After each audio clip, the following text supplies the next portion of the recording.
Awesome. Well, good morning, everybody. I don't think I have any housekeeping items or anything to cover, so I just wanted to go ahead and jump into our SQL and ActiveRecord lesson today. To get started, I'll be sending you into breakout rooms for about 10 minutes. And what I'd like you to discuss with your breakout room is first, how did the SQL intermission exercises go for you? Think back, it's been a week or 500, I don't know, time isn't real, it probably seems like a lot longer than a week, but think back to how the SQL intermission exercises felt and how they went. And then how do you feel about your understanding of SQL right now? And think of it in terms of like red, yellow, and green, like red being SQL is still really scary, yellow is I understand some things, and green is I feel great, I'm ready to do some SQL like on my own. So those are the two questions I'm going to drop into the Zoom chat, and I'll send you out into breakout rooms to discuss as a little bit of a warm up. If I can find the chat. Okay. There are your discussion questions, and here are your breakout rooms. Please hold. Okay, see you all in a bit.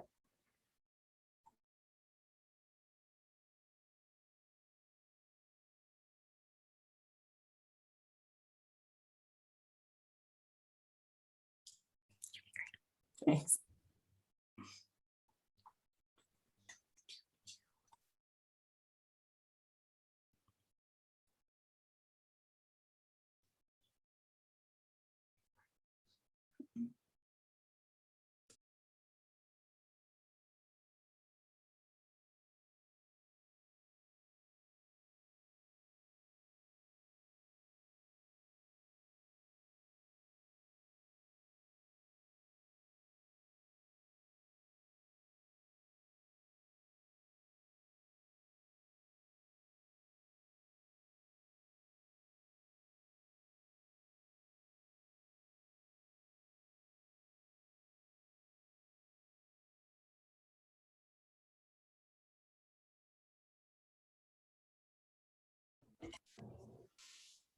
So what is this? Hey, everyone. Cool. So could I get, just to get an idea of where you landed in those discussions, especially that second question, how are you feeling about SQL right now? Could I get a, let's see, what do we have in our reactions? So for, if you're feeling green, can I get one of those like yes check marks? And if you're feeling red, a no check mark. And then I guess we'll use like the wow reaction if you're feeling in a yellow category about SQL. All right. Cool.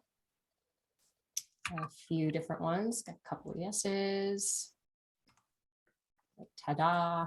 All right, cool. This is probably about what I would expect. And that's great. Thank you all for sharing. Yeah, so today the idea is we don't have slides. We're going to work through the lesson plan that's linked in the calendar, and I'll show some examples. We'll look at comparisons of different queries side by side in ActiveRecord and in SQL, and then there will be a lot of time to practice at the end for the second hour of class. So if for whatever reason you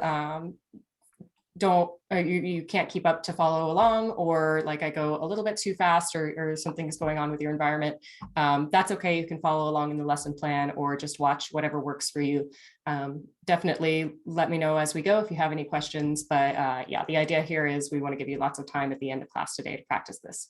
So let me go ahead and share my screen. If you are going to be following along, or if you want to get set up for later in the lesson, we are going to be using set list, and it shouldn't matter too much what version you're using, as long as you have a song table or songs table and an artists table, and it's helpful if you have the seeds file. So then you should be good for these exercises. And what I did was I used the setlist tutorial repo that we've been using this week, the one that we used yesterday and the day before, and I just checked out the main branch. So I'm here and I'm going to say get branch just to be sure of that. Yes, I am on the main branch of setlist tutorial. Any questions there, or like questions that have come up about like Git or cloning something down or getting the right branch for these exercises over the past couple of days? Anything I can answer there before we jump into SQL and ActiveRecord? Cool. All right, sounds great. So let's see. Yes, so today we'll be working with both raw SQL and we'll be working with ActiveRecord. SQL is a skill that is really important to have a good understanding of, maybe not like a very thorough or expert understanding of, but a good understanding of, because it is the more transferable skill between SQL and ActiveRecord.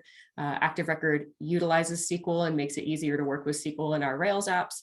But as we mentioned earlier in the week, SQL is going to be used in a variety of languages. So it's just really good to have that understanding of SQL and how relational databases work. And it also kind of helps support that understanding of ActiveRecord. So when you get into the more complicated queries and complex like user stories and things like that, you can kind of use your knowledge of SQL to boost your understanding of ActiveRecord and what syntax you're looking to use. So this can get more complex, but today we'll just be looking at a few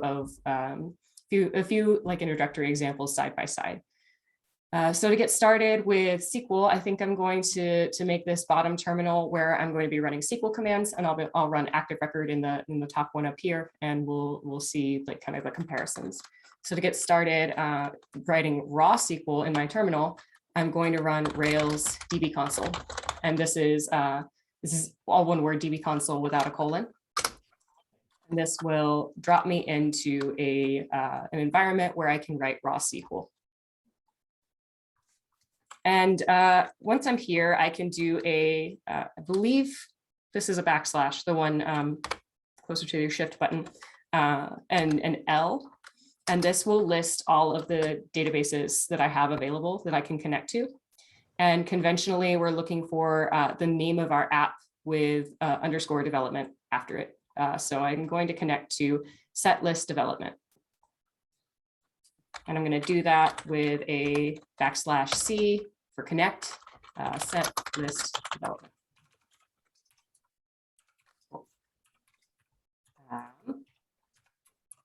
In this window up here, I'm going to be in the same root directory, and I'll type in Rails C, which we've used before this week. And this will drop me into a Rails console. This loads up my app, my development environment, all my models. So I can just write some ActiveRecord, or I can write Ruby in here. It's a sandbox environment. So from our PSQL connection, we can get all of the song entries in the database by writing some SQL. Does anybody want to raise their hand and tell me what I would write for that query? And like, I trust you to not just look at the lesson plan for the answer, but anybody like remember from the pre-work, how would I get a list of all the song entries in our database if I were writing this in SQL? Brian? You do select asterisk from, and what was the table name?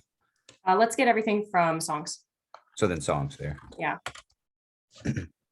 And that's it, right? Common SQL gotcha. What did I forget? Do you have any idea, Brian? Select all from. So, oh yeah, the semicolon. Yeah, the semicolon. I'm going to forget that several times today, just to let you all know. But luckily, we can put it in there in the second line. And this does return us a table of all the songs in our database. And yeah, we can see this printed out here, and that's how we would get it in SQL. Anybody want to just shout out how I would accomplish the same thing in ActiveRecord? Any ideas? Song.all. Yeah, let's try that. Oops. You don't make typos. Song.all. And this gives us an ActiveRecord relation object, which I'll talk about a little bit more in a second. A couple of helpful shortcuts that I may or may not have shared. I don't remember for sure. If you type in underscore in this in an IRB session or in a PRI session, or in your Rails console, if you type this in, that will just return you the last return value that you ran.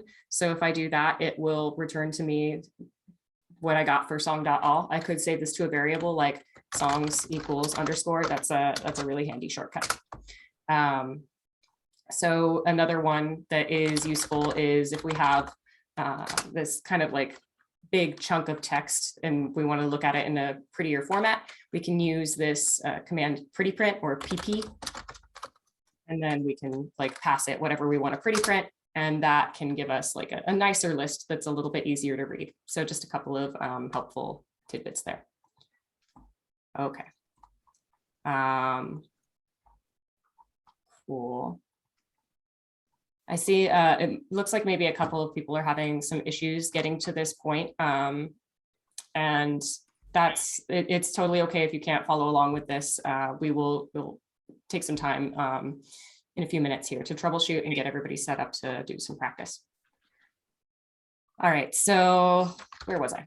Yeah, so we have select star from songs. This gives us a list of every song in the database, the analogous or the way you would run this command in an active record setting would be song.all. And one thing to mention here that is really interesting, I think, and good to keep an eye on when you're working with SQL and Active Record is that when you run an Active Record command, it will show you the SQL that it ran. Here we see it says select songs.star from songs. And then like the limit here, this is some default behavior of Active Record and SQL. You know, I'm not going to go into too much what this is doing, but it is a good idea to get into the habit of keeping an eye on the feedback your terminal is giving you when you're working in Active Record, because it will show you the SQL that was executed under the hood. Another thing you can do here is actually run a method on your Active Record calls called toSQL. So you can do song.all.to_SQL, and that will print this out for you. You can even get a more readable format of this with the Ruby command puts. Just put the whole string here. And then, you know, if you wanted to get really fancy and just try this out in your SQL terminal, you could copy this and drop it over here and add a semicolon and get, you know, the SQL output in this environment. So yeah, just a couple of things that I like to keep at my disposal for working in these two different environments. All right. So a couple of things to note in Active Record. I think we talked about this in class, but it's probably worth repeating. When we are calling a Active Record method on a collection of models, we will use the capitalized singular name of the table. So in this case, song. But you will notice that in our SQL environment, we do refer to the table name, which is pluralized. And the reason for this is that Active Record is our translator between SQL and Ruby. And in Ruby, our classes are singular.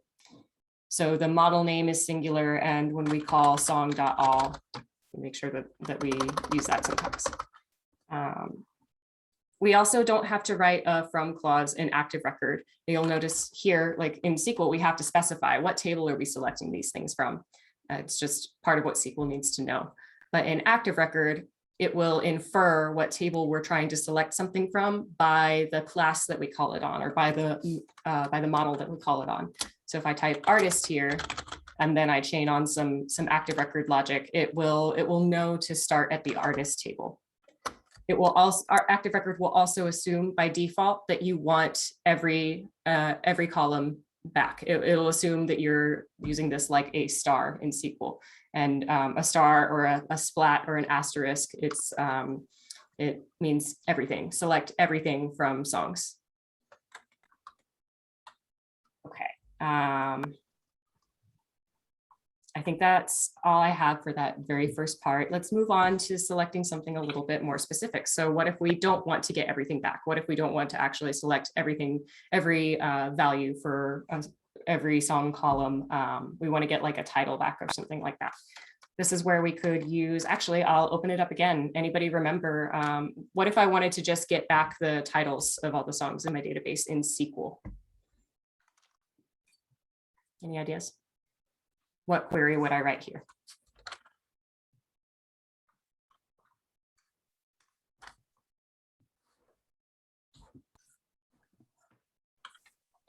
If somebody knows it, you can shout it out, but I'll give it like a second and then I'll type out my query. Or just think to yourself, how would you write a SQL query to just get back the song titles? We will need a select because we're writing in SQL, and we'll specify which table we're selecting from, songs, and then we will chain onto that the attribute that we want to select. So songs.title is what I want to select. And then I also have to tell SQL I want this from the songs table. And here we get back all the titles and no other information about these songs. A quick thing to mention is that when we're writing SQL, it's going to return us tables. It's going to structure everything we ask for in a table of some kind. And these are temporary. They're not stored in the database. But as you can see here, like we just have this table with one column called title. I could maybe do something similar where I say select songs.title and then I give it a comma and also select songs.id. And you can see like this makes it a little bit more obvious that this is a table we're being returned. That's why I have that example. I see a couple of hands, so I'm going to pause here. And yeah, relation songs doesn't exist. Okay, yeah, let's take a couple of questions. Can we go to Taylor? Yeah, I'm just curious, is there a difference between songs.title and just select title? It seems like there isn't, but I'm just curious if one is convention or if there's a reason you wrote the query that way.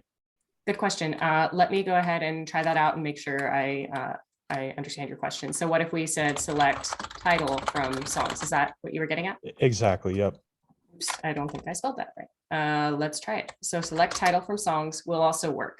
And this is fine. I don't think that this is like unconventional or anything like that. However, we will get to a point, especially later on in the mod, where we do have to be very specific about which table column we're referring to, because you can imagine a world where we not only have artists and songs, but we also have like playlists that have a title. And then if we wanted to select title from songs, but then we also had to join with playlists somehow, it can get a little bit more complex, and often you will need to specify which table you're referring to. That's why we call the table first and then dot whatever. Got it. Thank you. No problem. I think I saw another hand up. Any other questions? Mine was the same question. Got it. Okay, cool. And then I'm going to double check chat. Yeah, looks like people have been going through the process of running migrations. I kind of wish I had had my app in a state where I needed to run my migration so that we could go through that error together. But if you do get an error along the lines of the table you're trying to access does not exist, I would say the first thing to check is if your app has any migrations, and then if so, go ahead and run them. If you needed to run something like Rails DB create, we would not even be able to access setlist development in the Rails DB console. Let's see, what else? The seeds file is very helpful because if you are able to run Rails DB seed, then you don't have to spend time going into Rails console, for instance, and saying song.create in order to have data to work with. So if that's the state that you're in, I think we'll try to, we can do some debugging and some setup later in class. Okay, I don't see any more hands or questions that I think we need to stop for. So I'm going to continue along this train of thought. So we talked about how to get back just the titles from the songs table in SQL. So we can actually do this in ActiveRecord too. I mentioned that ActiveRecord will assume that you want, like if I just say song.all, it will assume like it did upwards in my terminal that I want every song object and every column on every song object. I just want to get everything back. But we do have a method available to us called select in ActiveRecord. So I can say song.select and give it a argument of the symbol title. And this gives me back something different. So I'm going to pre-print this. And does anybody notice something? Raise your hand if you notice anything that you'd like to speak to that seems a little bit odd about these objects that we got back, or like different from what we got back from song.all. What do you all notice about this return value, these objects?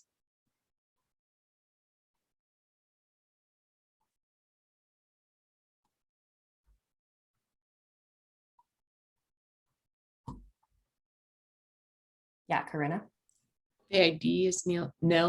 Yeah, the ID is nil. Do you have any idea why that might be? Not 100%, but guessing That's here cool. is that we just it didn't actually get created since we just called the title of it. Yeah, good, good thinking. I would not necessarily say that it didn't get created, because if I do like a song dot first, I think I expect that to be Raspberry Beret.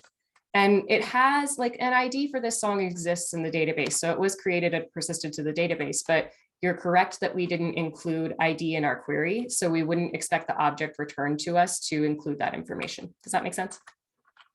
Cool. I see a couple hands up. Gunnar, what's up? Or was this for the question? Yeah, we're all good. We're all good. All right. Yeah, if I want to make sure I don't miss any questions in my asking for answers as well. So just wanted to check. Cool. So this is what we would do to get just a title back. And with ActiveRecord, this is still returning us a song object, but it's only returning we really only have one attribute included here. This can be useful. We can get into more reasons why as we go on, but let's see, what else do I want to mention here? Mostly this was to cover like the select syntax and how you would do something similar to what we did in SQL in ActiveRecord. I believe we could pass an additional argument here to get like play count. And here you can see we get our song objects. The ID is still nil because we didn't include that in our select statement. And we get a title and we get a play count for each one. Another syntax that will work is to use an argument of a string instead of a symbol. So I could say song.select title is a string, and that would also work. Either way is fine and conventional, either using a string or a symbol. I would say there are situations where you need to use a string, which I think we'll get to later in the lesson plan. If you don't need to use a string, I think it's more conventional and readable to use a symbol, but that's not super crucial information. Either one will work. Yes, Sammy. Why does it return the ID at all if it's nil for all of them and you just want the title or the play count? Good question. This has to do with, this is a good segue into talking about ActiveRecord relation objects. Each of these is still an ActiveRecord object or a Ruby object. I think because of that, the ID nil will always show up because similar to how when we create maybe a new object and we're like in a prize session and we see, oh, like I have a Ruby object here, but there's no ID. I know that this means it hasn't been persisted to my database. My understanding is ActiveRecord will just always return the ID and it will return these as objects because there are benefits to getting back ActiveRecord objects rather than just like the string values of the titles, for instance. I want to talk a little bit more about ActiveRecord relation, but there is an ActiveRecord method that would not return these as entire objects. If you really, really only want the string of the titles, you could use the method pluck. So you could say song.pluck title. And that will send it back an array of all the titles. There are advantages and disadvantages to both of these methods. I think pluck is a little bit less useful most of the time, but there are use cases for this. Cool. Thanks. Sure. Let's see. I want to make sure I don't skip over anything. Right, so talking about the instance of an ActiveRecord relation. This is part of the reason I point out that in SQL, when we run something like this, when we say select, and I'm just going to, because this is a good habit to get into in my opinion, I'm going to say select songs.title from songs. And let's also include the ID or play count or something so that it's really clear that this is a table that we're getting back. Yeah, I like that. That looks good. This is going to return a temporary table, and ActiveRecord will represent this same concept as returning an ActiveRecord relation object. So we can think of all of this. Actually, let me clean up my screen a little bit here so we're super clear. We'll do song select title, and we'll also select ID. So we're doing the same thing in ActiveRecord as we're doing in SQL. And then I'm going to pre-print that. So this active record relation that is returned here at the bottom, all the way from like this pound sign and opening caret to the closing caret here where I have my cursor. You can think of this active record relation as being analogous to the temporary table that SQL is giving us back. We don't need to know a lot about the finer details or the lower level code or what's going on here with the active record relation. But you can think of it as an array, and every element in this array, it's kind of like with the other active record type objects that we were looking at. It's an array with some extra stuff available. And the key thing to take away today about this object is that every element in this array is a row in the database. And then the attributes included here, like ID and title, are a column in the database. So this is another way of presenting the same information from what we would run in SQL. The other nice thing about this active record relation object is that we can interact with it like we would. It's a nice way to interact with a collection of model instances. So for instance, what's a good example here? I'm going to say that this is songs, and I'm going to assign this to the local variable songs, and then I can say something like songs.first. And that'll give me a song object. I can do songs.last or songs element 1. So this is just a nice array with a few extra things built in.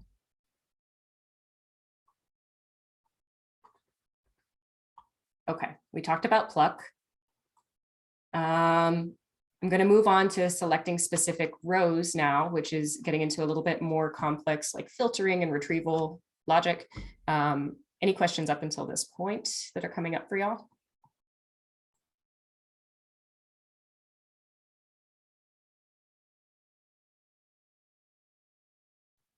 Okay, let's take a pause and come back at 9:40.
Looks like we may be missing a couple of people, but if you're here without your camera, could you let me know with an emoji, just so I have an idea? We'll give it a second.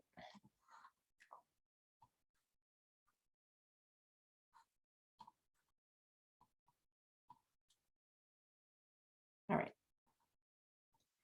Okay, let's jump back into it.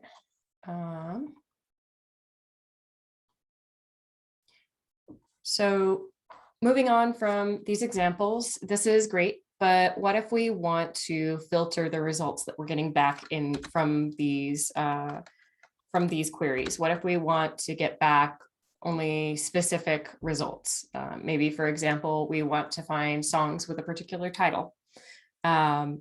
We can now use in SQL, let me click on my SQL tab, we can use the where clause. So that would look something like, if we want all the, let me rewind a little bit and think about my query here.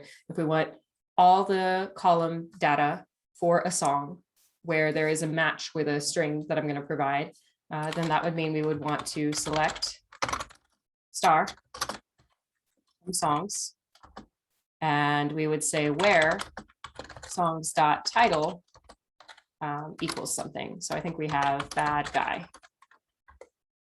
And this will look for an exact match on the song title.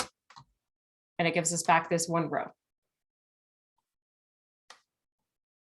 If we wanted to do the same thing in ActiveRecord, we also have a method called where in ActiveRecord, and we could say song where. And here we need to give it a special kind of argument. So I'll demonstrate that first. And we get back something very similar. Excuse me. We get all of the attributes for this song where the title exactly matches the string that I had in my query. This is more of a note on Ruby terminology, but will become like something that I think is very useful in the context of Rails. We'll be using this a lot in mod 2. So I'll define a couple of the terms here, and then I'm wondering if I have already mentioned this or if this is something that y'all know of. I am calling the ActiveRecord where method on my song class, and then I'm passing it an argument. Does anybody know what kind of argument this is? How would we describe this technically? Raise your hand if you know it. I think I may have mentioned it, or maybe you learned about this type of argument in mod 1. I'm just trying to push a little bit on the technical terminology for what we're doing here. Anybody know what kind of argument this is? D. Is that key value? Key value is very close to how we would call what we would call this. This is a key and this is a value, but there's a certain term for this kind of argument. Taylor? Keyword argument. Yeah, so we would call this a keyword argument. Thank you both. And this, yeah, this is very useful to know in Rails and Ruby generally, but especially in ActiveRecord, because we will use things like find by and where a lot in order to filter our result set and get back specific rows. So in this case, the query is using a keyword argument where the key is title and the value is bad guy, and we're getting back this one song with the title of bad guy as the query would imply. Cool. Let's see. Oh, another thing that I forgot to mention, I meant to mention this earlier, but just noted it in the lesson plan, is that if we wanted to, like, let's do this query again. And I think some of you even ran into this the other day. If we did this exact query, select star from songs where songs title equals bad guy, but I use double quotes. Has anybody tried this? Has anybody run into what I'm describing? It gives back kind of a confusing error. This will say column bad guy does not exist. And this is because I use double quotes. And in SQL, when we're doing comparisons, it wants us to use, or specifically when we're using strings, not just comparisons, but anytime we're using a string, it will expect single quotes. Otherwise, it's going to look for a column name. So that's a common gotcha I also wanted to share with you all. Okay, so let's talk about comparisons. What if we wanted to look for not an exact match with a string, but maybe we want to get back songs that are a little bit longer than others. So maybe we want to select star from songs where here, instead of doing where something equals something else, I'm going to use a comparison operator. I'll say where songs length length, is that spelled right? Yes, is greater than 100. That looks like it gives me back everything. What if I did greater than 500? So that's how you would do comparisons in SQL. Now, I mentioned earlier that in ActiveRecord, there may be a time, there may come a time, or there will come a time where we will have to use something other than a symbol for the arguments that we're passing our methods. And this is a really good example. What if we wanted to do this comparison in ActiveRecord?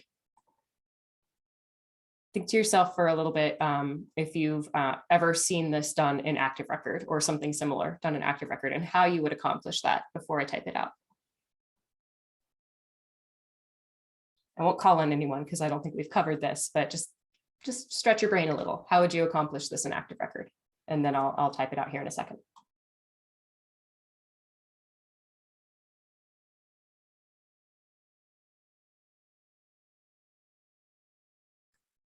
So this is where using a string in ActiveRecord can be very powerful. I can do song.where, and then I'm still going to use a, let's see, what am I going to use? I'm not going to use a keyword argument this time. I'm going to open up some quotes.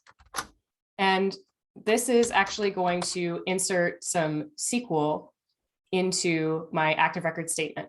So yes. Sorry, got a little bit distracted by something on my screen.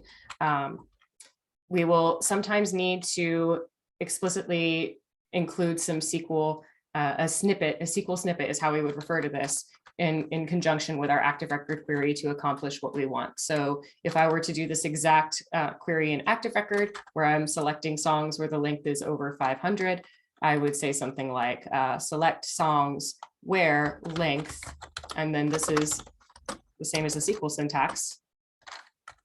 I could type where length is greater than 500.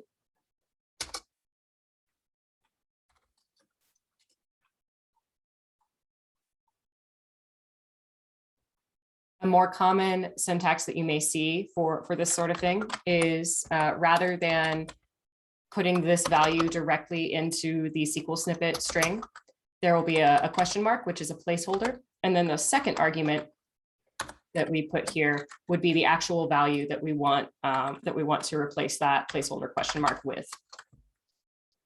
And this is more typing, but it provides an extra layer of security. So ActiveRecord will do a couple of checks to make sure that nothing here in this second argument is malicious.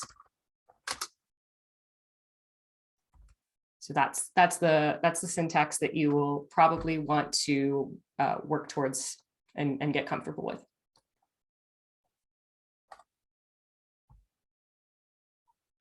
Okay, what questions do you all have?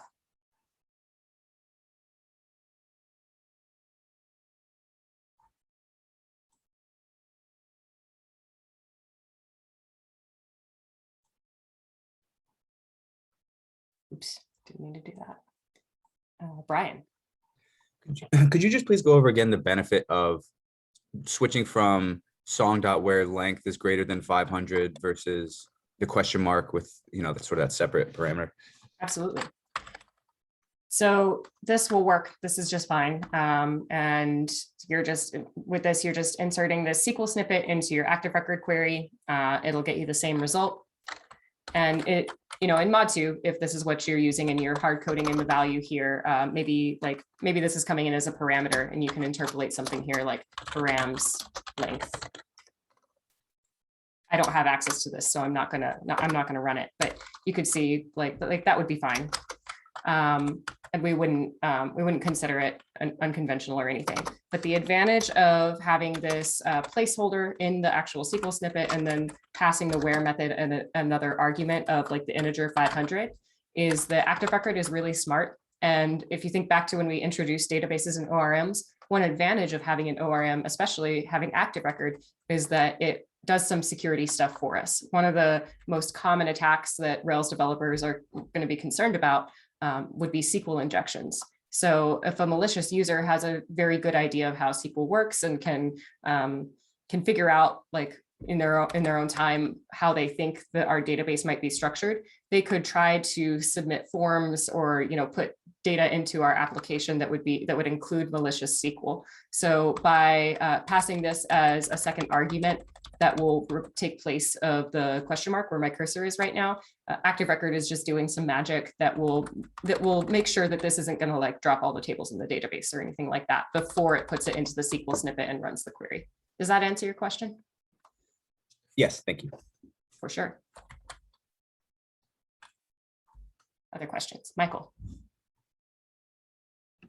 Yeah, I was curious about quotes. So in ActiveRecord, should we be using double quotes for everything and then single quotes for regular SQL? Good question. ActiveRecord is going to follow the same rules for quotes as Ruby would. So if you need to interpolate anything into the SQL snippet that you're using, you would need double quotes. Yeah, and just I think this brings up a good point, something I wanted to cover before we get to the exercises today. What color would be good? Yes, let's do like red. I'm going to draw on my screen a little bit and just kind of like as a review from a diagram we've already looked at. Here we have our Ruby code. And then here we have something. And then here we have something else. And these are connected. I'll draw some arrows. We go from the Ruby code, eventually get over here. Then this comes back over here and over here. Cool. So let's see. This is going to be the Rails app. And then this is going to be ActiveRecord. I'll abbreviate that as AR. And this is our database. Just to be super, super, super clear, can somebody tell me when we are in this bottom terminal and I'm writing something like, get rid of my annotation. That was weird. Okay. When I'm writing something like select star from songs, what part of this diagram would I be interacting with when I run this command? Anybody? Shout it out. Database. Yeah, exactly. I am interacting with only the database when I'm in Rails DB console because I'm writing SQL, right? And when I'm here in the top terminal, I'm writing in ActiveRecord with the context of like the Rails app being loaded up and giving me access to my models. So in Ruby and Rails and ActiveRecord, when you're writing something like song.all, that's not a good example. Song where something length greater than 500, or even using this syntax. A single quote will work just fine. Where that will not work is if I have something I want to do here. Maybe I want, I don't know, title equals params title. And again, this is an example. We don't actually have this. We're not in our app. We don't have any like params. We're not in a method that has params, but you get the idea here, right? Like I wouldn't be able to interpolate my params in this string because it's a single quote string. So the same rules as regular Ruby would apply. Was that clear? Did I answer your question? And I do think it's good to kind of just regularly revisit these visuals that we've talked about before and keep in mind, what part of this whole flow we are interacting with. What other questions do y'all have?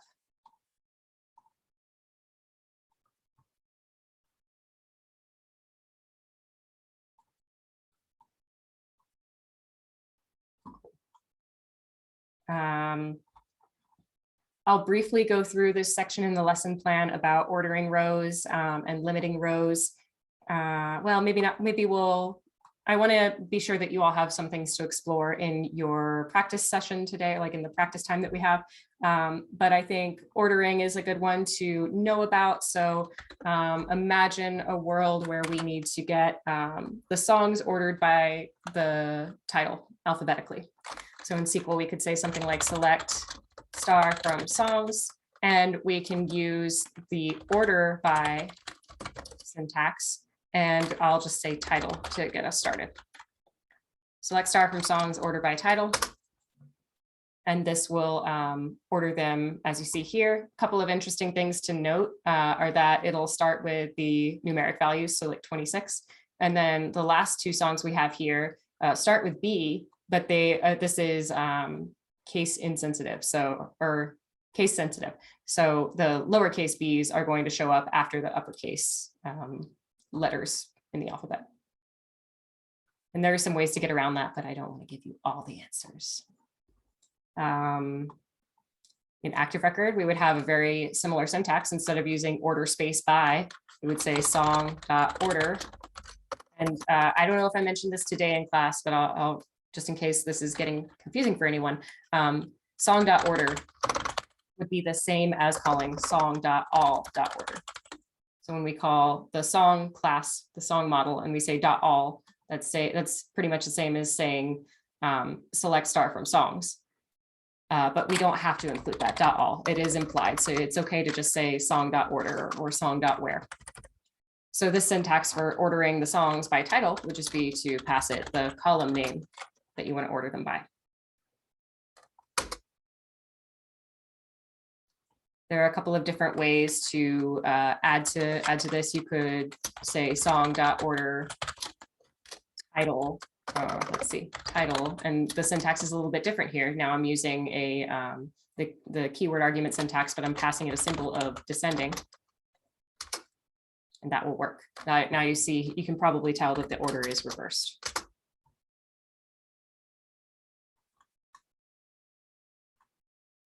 Cool. And then, like we mentioned earlier, you can also use a string for these ActiveRecord queries. So you could say something like song.order title DESC. Context, I will do the same thing in SQL. That would be, let me think, select star from songs, order by title DESC, I think.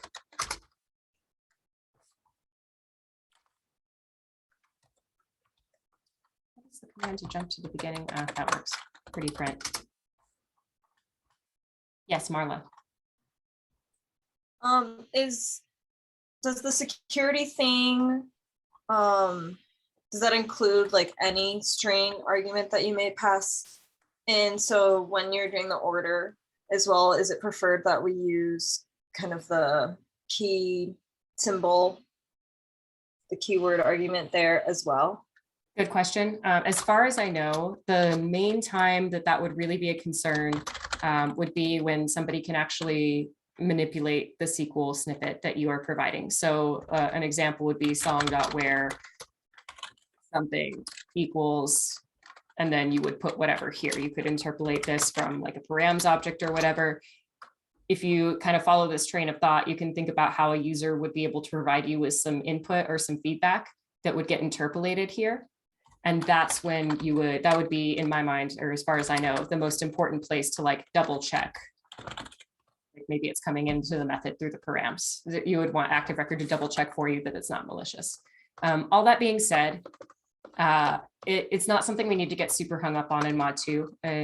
I would say that even if you're not using this preferred syntax of like giving it a placeholder, a variable, and the second parameter, it's very unlikely that will cause you any problems in the near future. And if anything, you might be on a team, at a job later where you get a comment on a PR saying, hey, it would be more secure if you used this other syntax with the 2 arguments.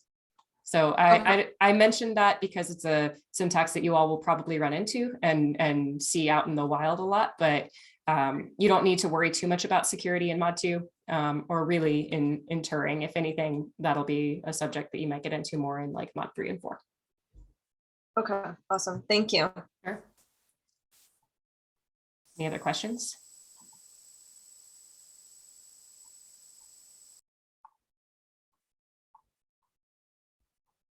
Okay. I think that that is a pretty good place for me to stop sharing my screen. Well, no, I lied. Sorry. What I would like for everybody to do over the next hour in your breakout rooms is work through these practice problems that I'm about to put on the screen. Can you all see my lesson plan here? Go ahead and in your breakout rooms, work through at least these 4. I would expect after our class today that these 4 are pretty manageable and should make a lot of sense. I will ask everybody to do these individually on their own machine, but also, we have a whole hour, so maybe take some turns screen sharing and going through what solutions you have found or anything interesting that you have noticed. This is a really good time to discuss with your cohort mates what you're learning and what makes sense and what doesn't make sense. And just make sure that everybody in your group gets to a good point with these first 4 bullet points. When you get to 5 through 8, I would expect these to get a little bit more challenging, but you should be able to find everything you need either in this lesson plan or in the SQL exercises resources that we gave you in the intermission work. Cool. So I would say, yeah, you should write these in SQL, then in ActiveRecord. Try to get at least through the first 4. And if you need help, you can use the ask for help button and one of us will come help you in the breakout room. If you have any issues with your environment, you can't access Rails DB console or whatever the case may be, just hang back in this main session and we'll help you troubleshoot. Lee. Is there some seed file content we could copy into our application, or should we just write a bunch of stuff? You could, let's see, set list tutorial. I think I mentioned this earlier, but if you clone down the set list tutorial repo for any of the classes this week, you should be able to be on main, and I believe we have a seed file here. We do. We don't have very many artists or songs here, so you can absolutely feel free to add to your seeds file and then seed your database. Yeah, is that helpful?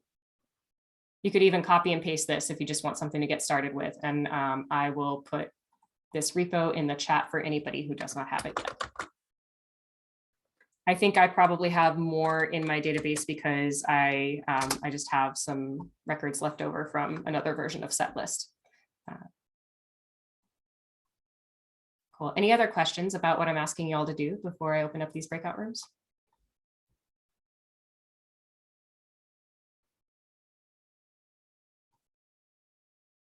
Okay. We will probably be floating around just to see how you all are doing or if there are any questions. And I would really love to see some, chat about what you're doing and or somebody screen sharing throughout the next hour or so. And yeah, let's go ahead and say that in your breakout rooms, talk about whether you need a POM and when. Just do that however it works for you. This is pretty much going to be the rest of class. So I'm going to open up those breakout rooms now. I'm going to create new ones so that you can work in smaller groups, I think. Yeah. Okay, let us know if you need any help. And if you have configuration issues, just hang back here in the main room.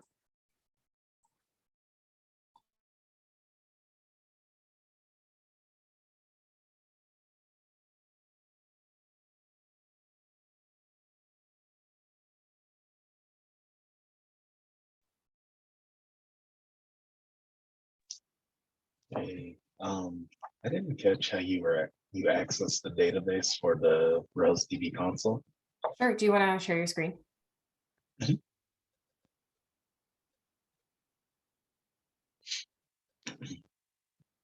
Okay.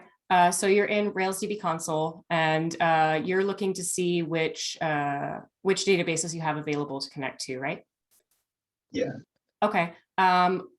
Try a \L. So on my keyboard, it's right next to the yeah, there you go.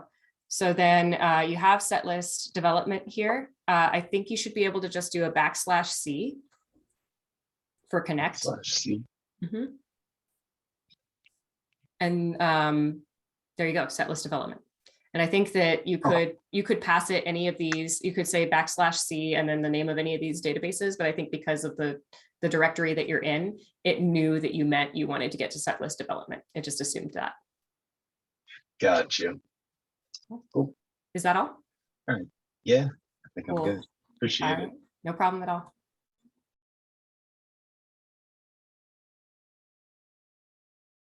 Kelly, let me make you. Gonna take a quick palm. Yeah, absolutely. And when you're back, let me know if you can't see the breakout rooms and like jump between them. Okay.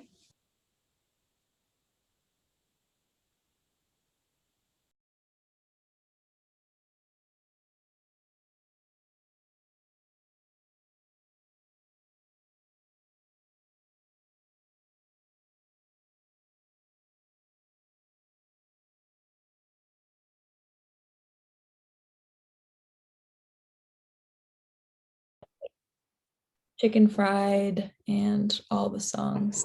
All of the songs. Yeah. Hello. Hello. Hi, y'all.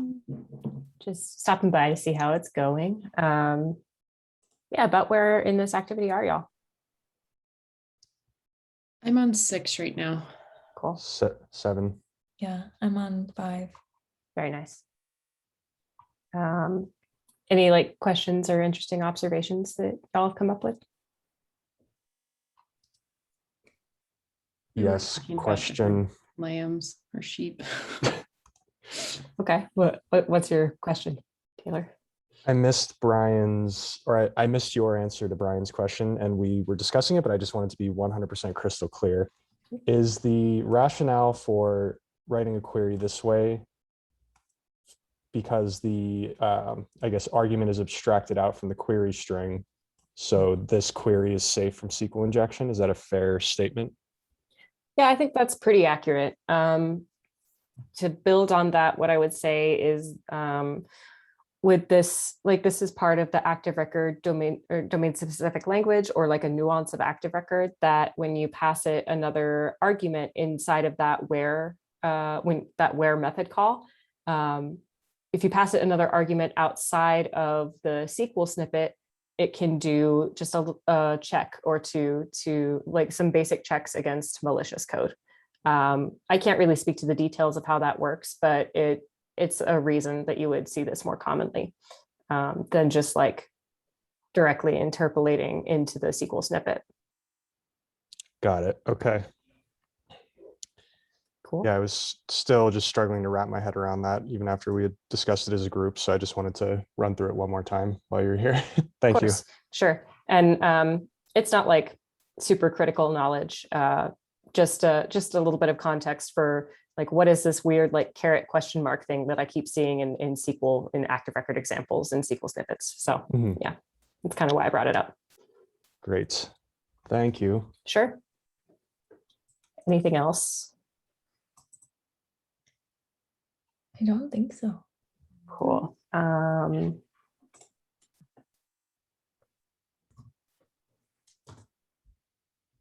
I thought maybe I would have like a question based on some of these exercises, but it seems like y'all are doing great. If anything else comes up, I'll be around. Thank you. Great. Thank you. Thank y'all. Yeah, which is unfortunate.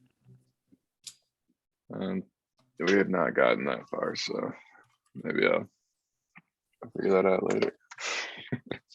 See if I can give you any pointers. I think we're doing okay. We're not so bad in that project right now. Yeah. Hi, Jameson. Hey y'all. Just kind of poking my head in to see how it's going. Any questions coming up about the exercises or like interesting observations? I had a specific question about number 8 in terms of SQL. Okay. I solved that in a way that I feel was just a little long compared to how I wish I could write it. And maybe that's just SQL, but I used select length from songs, order by play count, descending limit 1. Select length from songs, order by play count, descending limit 1. That's probably how I would do it also. There may be a more clever way, but I think that's probably the most readable way that I could think of off the top of my head. I heard that there was a max function I could use or something. Yeah, let's see, do you want to share your screen and maybe we can like dig through some documentation and find it together? Sure.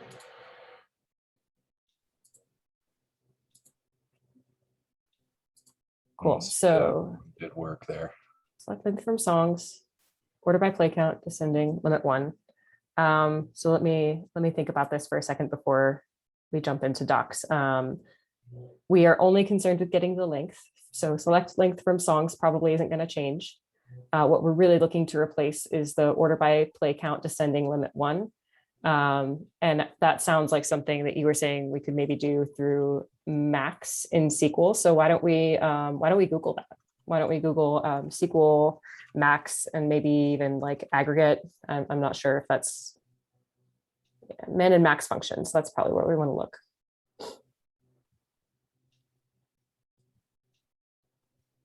Okay. So it looks like we'll be selecting max instead of just the column name and passing that as like an argument in our SQL query.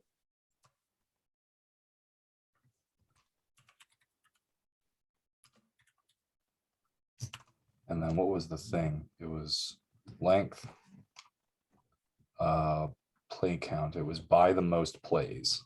Mm-hmm. The length from the song. Okay, so max by play count. All right. Why don't we take the length out of the query for now and just try to build this like piece by piece, and we'll just try to get the max play count. Yeah. Oh boy. Okay. So we need to specify from where we want to get that.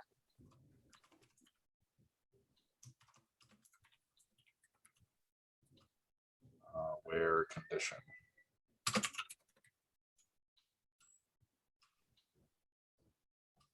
We only want the length. Yeah, I think maybe maybe we can try without the where, because that's assuming we're going to need a where, but Okay. we might not care. Okay. So we have the max play count. Let's also select the length. Okay. So maybe it would be select length from songs where max play count or something like that. We can try it. I'm not sure if that'll work or not.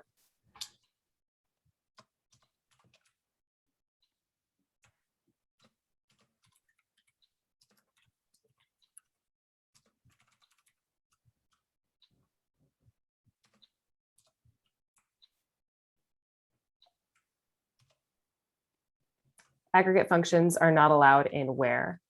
I wonder if we could like separate length and max play count with a comma in like a similar query to what we did before we added a where. Does that make sense? Like if you up arrow one more time. What if we like after max play count put like a comma and then also put length?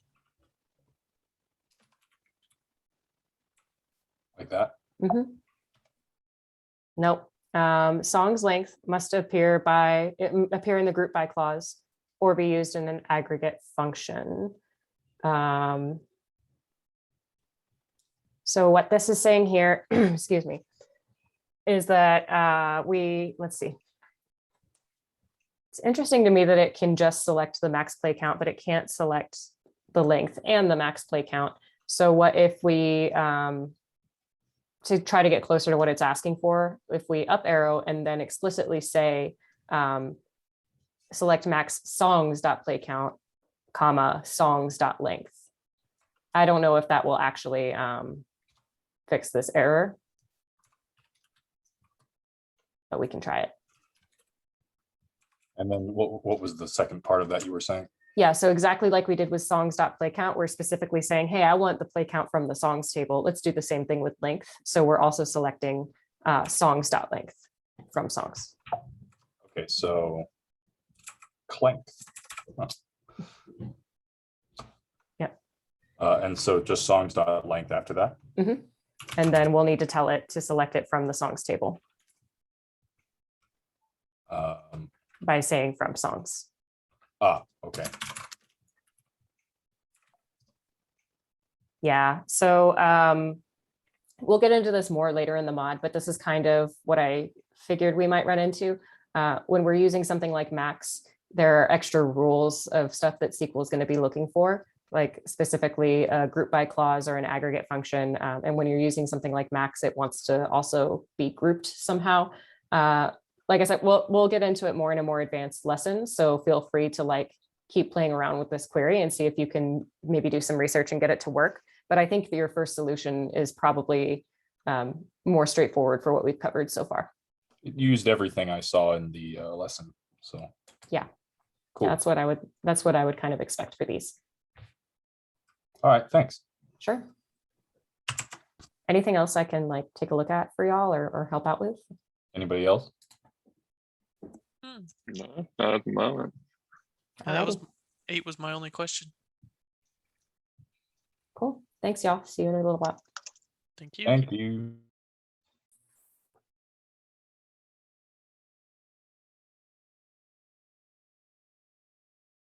Hello. Hello. How are things going in here? Good. I think we're getting back from our palm break, so they'll That's good. be in soon, probably. Excuse me. Yeah, that sounds good. I'm just going around and hanging out in some of the rooms to see what people are talking about, answer any questions that have come up. How are you feeling about this exercise and lesson and stuff? Pretty good. I just got to 4, and so I guess one of the questions I had as I'm doing this, this one specifically, we can just, I mean, I've been doing that, but are we expected to not string on these like active record methods? Is there, like, should I be Googling how to not do that? I think I can answer your question better with an example. Do you mind sharing your screen and like kind of pointing out what you mean by that?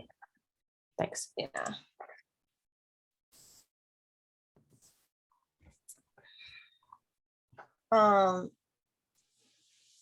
So let's see. Oh gosh. Yeah, so I'm doing number 4 right now. So I'm grabbing just the titles of songs that had a play count greater than 0. And so, but I'm stringing these like methods together. Is that kind of what we're supposed to be doing, or are we supposed to be finding a way to just use one method? Nope, this is great. So where do I want to start here? Yeah, so when you're doing a comparison for something like length, or really like any comparison that isn't an exact match, I would expect you to need to use a SQL snippet in your where or your find by or whatever the case may be. Yeah, so this looks great. You're using where play count greater than question mark, and then you're passing in 0 to just make sure that it has a play count, right? And then you're plucking the title. I think you could also make a case for using select instead of pluck, depending upon, you know, what you were writing this query for. This looks good. And the other thing, oh, interesting. You ran this query and it worked, right? Yeah. So this is the thing that I would watch out for. There are a few methods in ActiveRecord that are not going to get, there are a few methods in ActiveRecord where the order of operations does matter. For most things, like where and order by, or sorry, where, order, distinct, that kind of thing, it doesn't matter what order you put them in, because ActiveRecord will bundle it all up into one SQL query, go ask the database once for this one very specific thing, and the order won't matter very much. But with some things like pluck, that has to be the last thing that you put on the end, because it'll run first. And by the time you get to the dot where, you see your no method error, undefined method where for this array of song titles. And that's why like the order matters, because it will run first. So yeah, if you flip them around like that, I think this will give you exactly what you want. Okay, yeah. Yep, to answer your question like more broadly, it's totally fine and expected to chain ActiveRecord methods one after the other. And sometimes you might get into a situation where you have like 12 things chained and you think, this seems like maybe repetitive or too complicated for what I'm trying to do, and there's an opportunity to refactor. But generally, it's better to chain methods onto one query in ActiveRecord than it is to make multiple queries, because that would mean that you're going to the database a bunch of times. Like you don't want to go to the store and get bread and then come home and then like go to the store and get eggs. You want to get everything in one go. And that's kind of the logic we try to follow with ActiveRecord. Okay, okay, cool. That's good to know. Cool, awesome. Thanks. No problem. How are things going on your end, Brian? Any questions coming up? Good. No, I'm right at where she was. I just came back from my palm. Yeah, I was right at number 4. Sweet. Yeah, I would say we looked at this example of pluck. Maybe you could try it with a select also. There could be a That's what case I did. where I you used select in it, the ordered, the order she had it in originally. Yeah.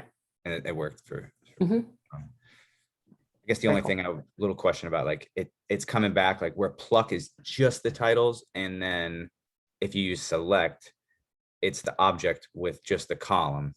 Mhm. I guess I would question. I don't know what I don't know. Which would I mean, I grant it's just an example problem, and we're just trying to grab titles. I get it, but I guess I would want to know when to switch that around. Like when would I just want the title versus the object with the Mhm. associated title? Right. I think one common situation would be maybe you started out by using pluck saying, oh, I literally only need the string values in an array.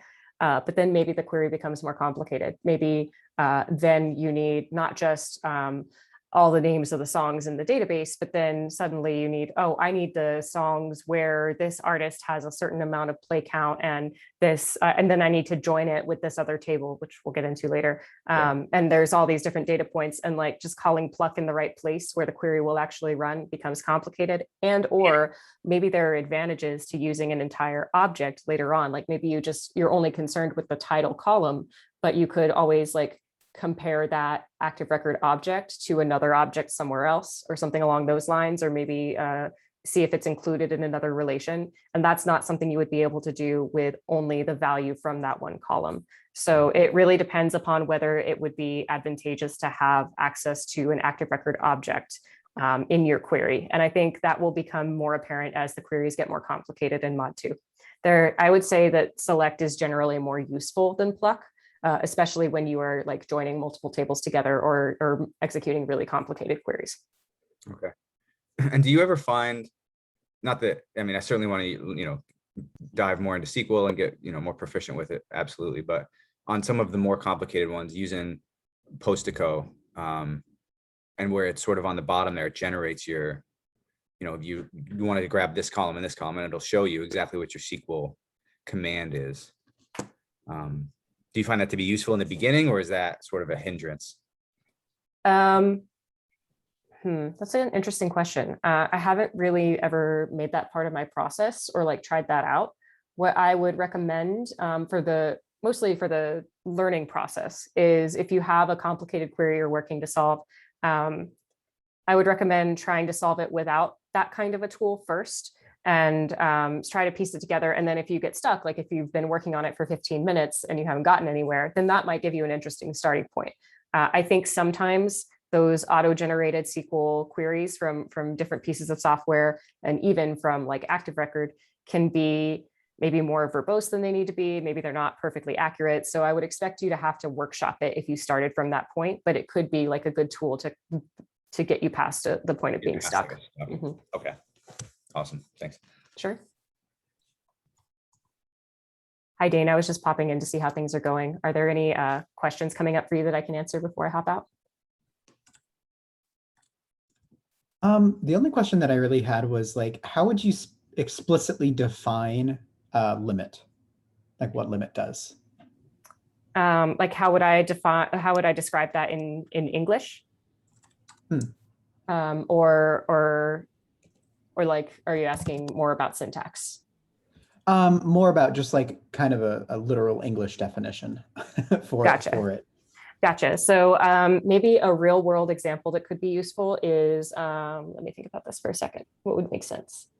Maybe I want to get, well, actually, there's a good example here. What is it? Get the length of the song with the most plays. That's number 8 in this list. And like, I won't type out a whole like example of how I would solve that for you, but I would start thinking about, well, I want the song with the most plays, and then I'm going to select a column from that result probably somehow. So what if I ordered the songs by play count descending, and then I just limited what it returned back to me to 1, because I'm only interested in the one that is at the top of that list. So limit would be a way to say to SQL, hey, only give me back 1 result. Like there will be a whole collection, but I'm only interested in 1 for whatever reason. So you could limit it by 1 or 2 or 5 or whatever the user story calls for. Does that help? Yes, thank you. Sweet. No problem. Okay, well, if anything else comes up that I can help with, just give me a shout. Before you take off for that limit thing, in ActiveRecord, when I do like a song, like in the earlier example, song.select by length, and then it shows you the SQL query of select songs.length from songs, limit $1, and then it shows a nested array of limit, comma 11. I guess, would we ever write it that way? Like, would we not just like write limit 11? In ActiveRecord or in SQL? I'll show you. I guess in SQL, it would be the better question. Like, why would we, like, because this is supposed to be representative of the SQL command we would write. Like, would you ever do that? Like to just to give it, like, from Excel, what I'm understanding is this is like an anchored position to here, which I sort of understand from that end of it. But like, why would you ever write that? Why wouldn't you just write limit and then limit the number you want? So this is getting like a little bit out of my wheelhouse, but I can answer it to the best of my understanding. I think what's happening here is ActiveRecord is running this query under the hood, right? It is doing some translation and saying, I need to write some SQL. And after it has done that, and it's able to like do the load and like give you back your records, it has basically told itself, it has taken record of how many things it's spitting back at you. And that's the 11. I don't really know why it needs to include a limit. That I can't really, that I don't quite understand why or how that works. But what I can say is that, you know, the SQL part that you recognize is what's running, and then ActiveRecord just has like some metadata about how many things it got back and what that limit should be. It would make sense to me that it would like include that in the SQL query just to make absolutely sure that the result set didn't change somewhere along the way, like in those low-level processes. I have not used this limit $1 with the nested array in SQL, but I've mostly worked in Postgres, so it could be relevant somewhere else. Typically, the limit syntax that I would recommend reaching for would be the one that is mentioned in the lesson plan. I don't really see a need to like do a deep dive on what this limit is doing. Okay, thanks. Sure. Cool. Anything else coming up? Awesome. Thank you all. Thank you. Thank you so much. Ride it for like 50 miles or something. Nice. Hey, Jameson. Hey, everyone. How's it going? I'm just popping in to see what people are up to and if there are any questions. Pretty good. I think we all got through all 8 of them. Awesome. Feeling pretty good about it now. That's great. Any interesting findings or like new things you learned or questions I can clarify things on? Not at the moment for me. I think the most interesting thing was just like being able to chain everything together with the dots. And I guess wondering if that's really, is that the best way to, like I've seen in the lesson plan where the dots are like separated out. So it looks a lot nicer than just like one long string of something, but that's how we would input it in the terminal like that, chained together. Excuse me. Or not, but yeah, no, that is a good question. And the thoughts I have based on like what you described there is like, yes, we would expect in the terminal, you just continue chaining these methods on. And the reason that we would prefer to chain methods on rather than like break it up into separate lines as in separate queries is that if you break it up into separate queries, like do one query and save that to a variable and then continue to do queries on that variable, that would be to our database. Like the analogy I like to use is I would be like going to the store and buying milk and coming home and then going back to the store and buying eggs and coming home. You really want to hit the database as few times as possible. But for readability, if you have it in like a method, you can break it out into separate lines, and they will still, like, Ruby will know that they're still connected. You know what I mean? Yeah. Does that answer your question? Yep, definitely. Sweet. Thank you. Cool. Alex is going through fire drill at his place. Oh, Yeah. ouch. Yeah.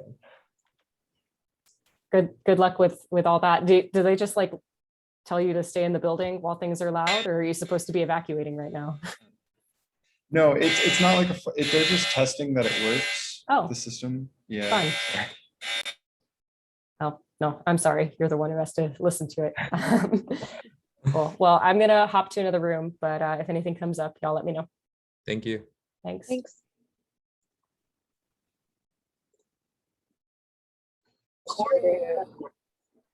Hello. Hey, Jameson. Kelly mentioned, I think it was y'all's room that had a question about something. Can I help with anything? Oh, we were just curious about the security thing that you were discussing with the question mark. Mm-hmm. Yeah. Sorry, I have a frog in my throat. No worries.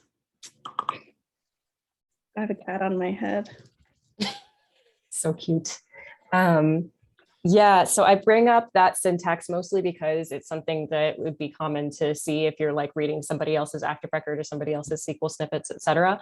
It's not super important to always adhere to that syntax in mod 2. I think the risk of like your security risks are very low with the apps that we're building at Turing. The idea there is that active record has some special syntax where if you give it another argument after the SQL snippet argument, it will just automatically run a couple of very basic checks to make sure that like it's the right data type, or it's a data type that can be accepted, and it's not like a big string of malicious SQL or anything like that.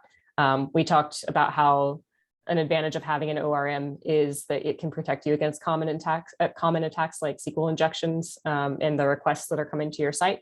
And that's just one way. That's one syntax it provides for like a little bit of extra security. But that said, it's not like required to use that security in mod, that syntax for security in mod 2. Does that clear it up a little bit, or? Yeah, so if you don't have that second element in your code, somebody could potentially just like enter whatever they want into that spot where like you would put a question mark, but yeah. How do you all follow the XKCD comics at all with like the little stick figures? No. Okay, I'll see if I can find it and remember to send it to y'all in Slack, but there's like a joke about it that it uses like this, like, oh, why did you name your son drop table from database, or like something like that. It's like we put that in our computer and it dropped all of our students. So theoretically somebody could like send a form or something like that, or try to post to an endpoint on your site with a string of SQL that would literally drop all your database tables or something like that. So that's what I'm describing when I say something malicious. So if you're interpolating something in that request with a params object or anything like that, you're basically opening that up for your user to drop whatever they want in there. And when you're saying, hey, Rails, here's a placeholder and here's the thing I actually want to use in my comparison operator, Active Record has an opportunity to like be like, whoa, that's trying to drop all your database tables. I'm not going to let that, like, I'm not going to run this query. Again, like that's not something I've ever come across in practice. It's just, I just wanted to mention it because if you don't have that context, I think the 2-parameter syntax doesn't make a lot of sense. Cool. Cool. Anything else coming up that I can clarify on or help with? I think I'm going to close out these rooms soon, but happy to answer any questions. Does it matter where you chain on order for like Active Record? I don't think so. Most of the methods in Active Record can be run in any order, like you can chain them in any order, but there are some exceptions. So you may have run into, like if you tried to use pluck before a where, for instance, pluck will run first and it'll go do its thing and basically be like, oh, I have this array of like song title names and it's just strings. And then if you try to run where on that, you no longer have an Active Record relation. So pluck is one of the ones that order really matter, that the order that you write them in really matters. But I think the order method can be put anywhere in the query, at least for the complexity of like maybe more complex queries where you have to group first and do an aggregate function, that might make things a little bit more complicated, but we're not to that. We're not in advanced queries like that yet, hopefully. That'll be something we get into later in the mod. But I think you should be able to throw order in anywhere in these examples. Okay, cool. Thank you. Sure. Okay, I'm gonna go back to the main room, but if anything comes up, let me know. Thanks. Thanks.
Hi, everyone. I hope that was a productive and valuable exploration time and discussion time for you all.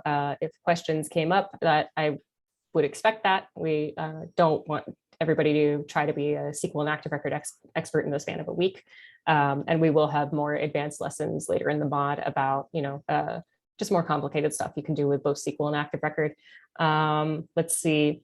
Before I let you all go, I wanted to remind everybody to please check the calendar this afternoon for a link to the weekly survey. This is a really great place for you all to give us feedback for, classes or anything else that's on your mind after week 1 of Mod 2. We really appreciate that feedback, and we do try to take it into account as we plan out things for the mod and for you all as a cohort specifically. Let's see. Yeah, that's all I have. I know we have our staff retro and you all have your cohort retro coming up. So I'm going to go ahead and end class here. But thank you all for all of your great questions and engagement. And we'll see you this afternoon for Gear Up. Bye, everybody. Thank you. Thank you.